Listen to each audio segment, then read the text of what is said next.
د خان سړي په بازار کې د بنګړیو د ښځو د زیوراتو دکان درلود. نو بیا د ده خان یو مزدور نیولی کور ته به یې زنانه ورته اوبه راوړلې. یو ورځ دا مزدور 40 کاله وایي د مزدور اوبه راوړلې.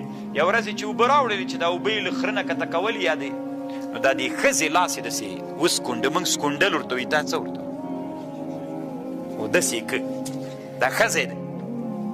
نو ښځې هېڅ هم دې سړي ته ونه ویل. خو ښځه ډېره هوښیاره ښځه وه.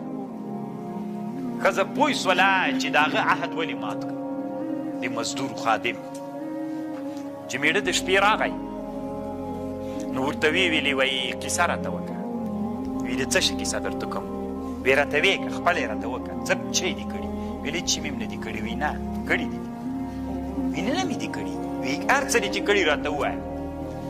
ورته ویلې د مېړه ورته ویلې ښځې ته لیونۍ یې چې مې نه دي کړي څه یې مې کړي دي؟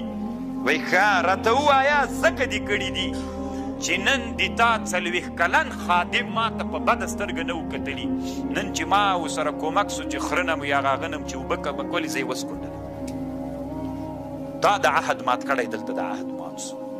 سړي ورته ویلې اوس په رښتیا درته وایم یوې ښځې بنګړي اخیستل چې لاس کې مې ور واچول ومې سکونډله. ښه سپین لاسونه یې ومې سکونډله. عهد مات سو که نه چې عهد دې مات کړه چا سره له تا سره هم دلته عهد ماتېږي. دومره هوښیاره ښځه وه. دومره هوښیاره ښځه وه طالبانو ورونو. او دا کتاب هم ضرور پیدا کوئ طالبانو. التبر المسبوق من نصیحة الملوک وړکای کتاب د له ما سره شته طالبانو. او ما داسې نه چې کېښودلی طالبانو که نه کتابونو کې علم شته. کله کله یو ورځ یو ملا چاته ویلي وي دا پوښتنه به له ده نه ووایي. ما ویلي چې دا پوښتنه به له ده نه وکړو دی ډېر کتابونه لري زه یې ښودلم. ویل داسې مه وایه ګوګو ډېر کتابونه لري. داسې وایي چې ملا هم کتابونه خو کتابخانې هم ولم لري که نه دا غرور دومره ده. یو ورې پوښتنه رانه کوي بیا وایي ډېر کتابونه لري. کتابونه پسې مې همداسې ستړې تېره